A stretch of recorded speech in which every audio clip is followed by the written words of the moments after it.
Reza, the Egyptian Prime Minister met with Hamas today. The U.S. classifies, obviously, Hamas as a terrorist organization. Should Washington be concerned about Egypt's role in this conflict?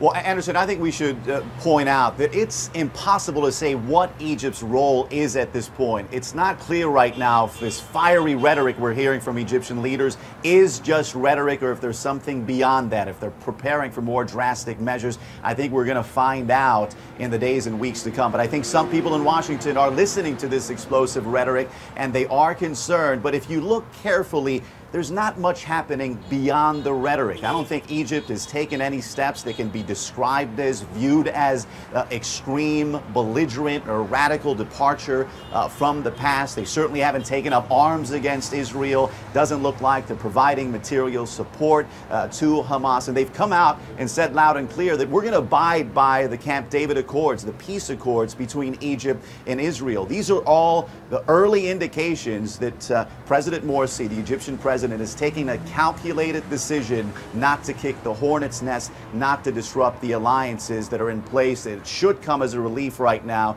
to Washington and Tel Aviv, but it could anger the Arab street. Fouad, do you agree with that assessment, that it's rhetoric, but at this point, not more than that? Well, look, I think Reza called it right. This is really what we have. The Egyptians have tremendous attachment to the Palestinians. Not all Arab states are enamored of the Egyptians. Enamored of the Palestinians the way the Egyptians are. The historic ties between Egypt and Gaza in particular. Egypt ruled Gaza for something like 19 years or so. So, of course, there is a sense of outrage in Egypt. And anyway, we should remember, it was never good between Egypt and Israel, even under Mubarak. But what the Israelis now miss is someone like Omar Suleiman, we'll remember him, the head of intelligence, the vice president of Mubarak. He was tight with Israeli intelligence. That kind of proximity, that kind of affinity is gone. And what you have in Hamas now is a sense that there is an Islamist wave in the region. They look around and they see Islamist government in Tunisia, they see in particular the Morsi government in Egypt, and they look around and see Turkey hovering over the region with an Islamist government, and they feel that the wind is really blowing their way. Do you think it is blowing their way? Not at all, because in the end, the Hamas people will be fooling themselves, and the Palestinians will pay the price for this kind of folly, because the Arab world is not really going to march to the tune of Hamas. The Saudi monarchy, if you listen to what's happening and what's coming out of Saudi Arabia, the only thing the Saudi monarch said was, we need the rule of reason to prevail in the region.